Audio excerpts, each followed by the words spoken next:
Watching the atomic blast in the movie Oppenheimer, it grabs you. It does grab you, and you watch that devastating, billowing cloud head upwards.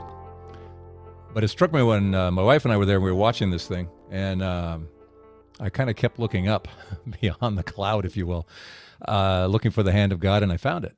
I did find it. I found it in there. Hi, this is Trapper Jack. Welcome. It's interesting. When there's somewhere in the movie, I can't remember where, but somewhere in there, Oppenheimer, a non-Christian, makes the point that the test bomb that they're going to be exploding in Los Alamos, New Mexico, is going to be named Trinity. Interesting choice for a non-Christian to do it, but his feeling was he wanted to denote the power of God kind of thing. That's what he wanted to do, so they called it Trinity. Interesting. And then in this movie, when you start looking at the story, and I've talked about this before, it's been quite a while, so I thought I'd kind of share this with you again.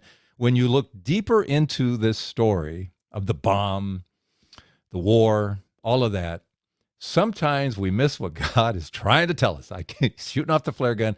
What's he trying to tell us? As we look deeper into the story and look higher, we see his hand so evident in this. The thing is, when you look at it from just a history viewpoint, and you look at 1941 and the war is underway, and now we've been attacked, and on that day that will live in infamy, right? You remember your history, December 7th and all that. But it's the next day. When we look at this through the eyes of faith, through the eyes of the church, we have to see something else the next day. December 8th, the day the U.S. declares war, is also what? It's a feast day. It's a Mary Day. It's the Feast of the Immaculate Conception. And as a Catholic, it's a doctrine day. There aren't many Mary doctrine days out there, like a couple. Here's one of them. And that Mary was conceived without sin. And December 8th is that day. So you have that. Okay, so what? So, big deal. Well, here's the so. Is when the war ended.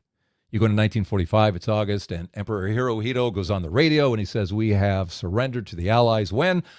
August 15th. Smashes right into another feast day, another Mary Day, another Doctrine Day. What are the odds of this? What kind of coincidence is this? This is the feast of the Assumption of Mary into heaven. Again, it's part of the doctrine of what we believe.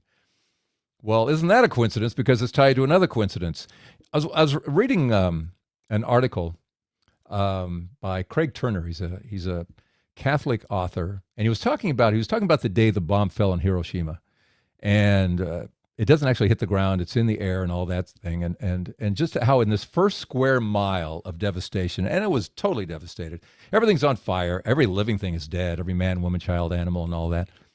However, there is one household that was saved. One household.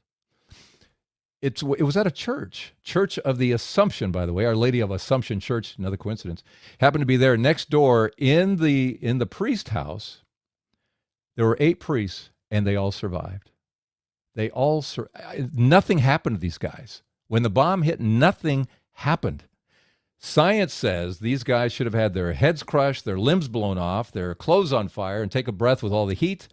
They're gone. No. They all lived out long lives. The last one who died was in 2011. Nothing. The doctors followed these guys for the rest of their lives, waiting for something. Nothing. What are the odds of that?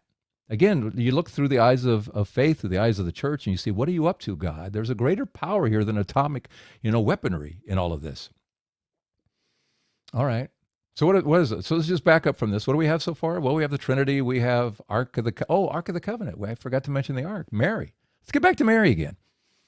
She's called the Ark of the Covenant. Why? Because just like the box in the Old Testament, which held inside the Word of God, the commandments, the bread from heaven, the manna, it had also the rod of Aaron because he was the high priest. Well, within Mary, when she carried Jesus, same thing, only an upgrade. We had the living Word, we had the living bread, we had the high priest, so she's called the Ark of the New Covenant. Okay, so you have all these elements here. So what? Well, all of this story has played out before. Everything on fire, Ark of the Covenant, every man, woman, child, animal, dead, one household saved.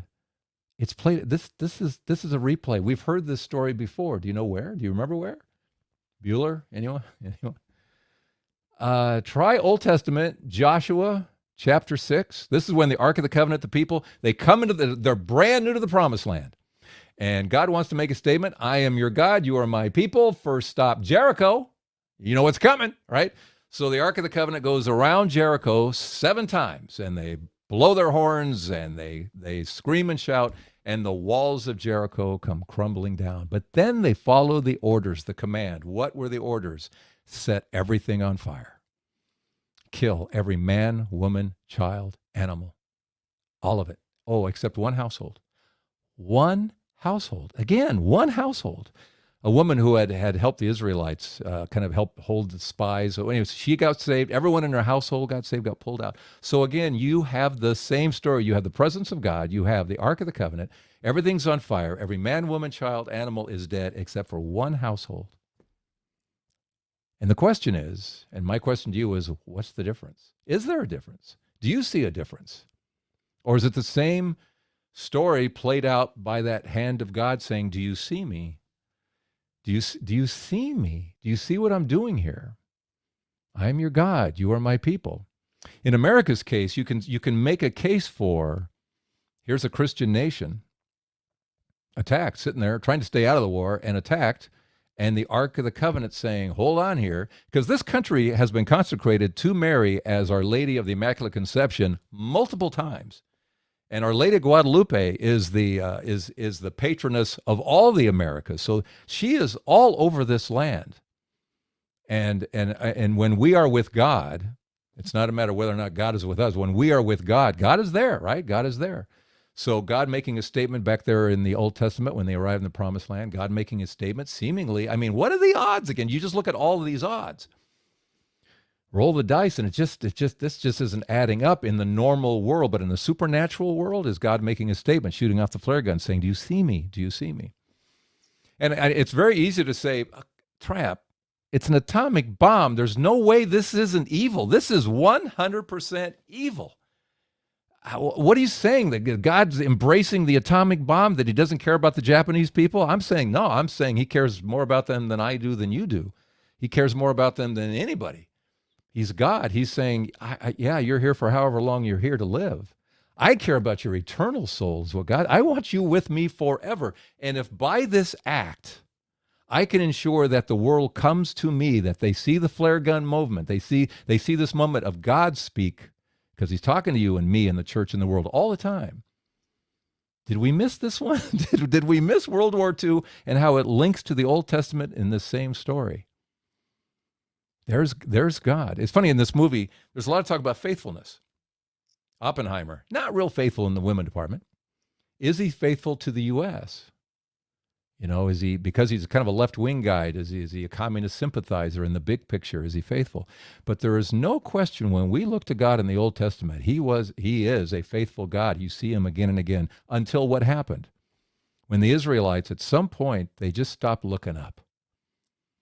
They just stopped looking up. They just kept looking inward, and they looked to false gods and pagan gods. And pretty soon, what did they lose? They lost the Ark of the Covenant.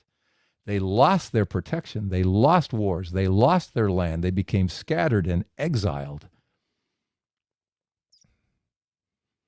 Even to the point when God showed up in the form of Jesus, they didn't even recognize him. They didn't recognize him. So through this movie, Oppenheimer, and yes, there were over 200,000 Japanese killed between Hiroshima and Nagasaki. But I've also read articles, we talk about the mercy of God. I've read articles where, had we gone in militarily and just fought it out hand to hand, basically, there could have been 1 million souls lost, physical bodies, loss of lives. Would you be here? Would I be here? Would my dad was of the age, I might not be sitting here. I don't know. Would you be, father, grandfather, whatever, So again, it's difficult sometimes when you look at where is the mercy in all this. Keep looking, because sometimes you'll find it in a interesting place. So again, through this Oppenheimer movie, it just reminded me, as I watched it, listened to it in my case, with audio descriptive playing in my ears, and my wife watching this thing, and just looking again. I kept going back to the bigger story as we look through this, through the lens, through the eyes of faith, of church, that knowing that God's hand is in everything, including the bomb, that there's something so much more powerful than the bomb. But when we look at that moment in history, that moment of this nation, and if you have any question about it being a Christian nation under attack, all you have to do is look 10 years after the war. There was this bishop standing in front of a chalkboard on television, and he had the number one show on television. That's a Christian nation, I'm telling you. Bishop Sheen and all that. But here's what this movie is a reminder to me. Again, God is speaking to us.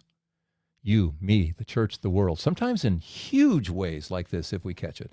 And sometimes in the whisper, as we learn, too, in the readings, right? Sometimes it's in the whisper. Sometimes in the earthquake, the wind, the fire, the bomb. And sometimes it's in the whisper. But this one sounds really loud to me. This was stronger than the atomic blast. There was an exclamation mark in what God just may have been saying to us back then. It says to us now, keep looking up. Don't lose me. Don't lose me. That's it for this time around. And I'll see you next time. I'm Trapper Jack. Have a great day.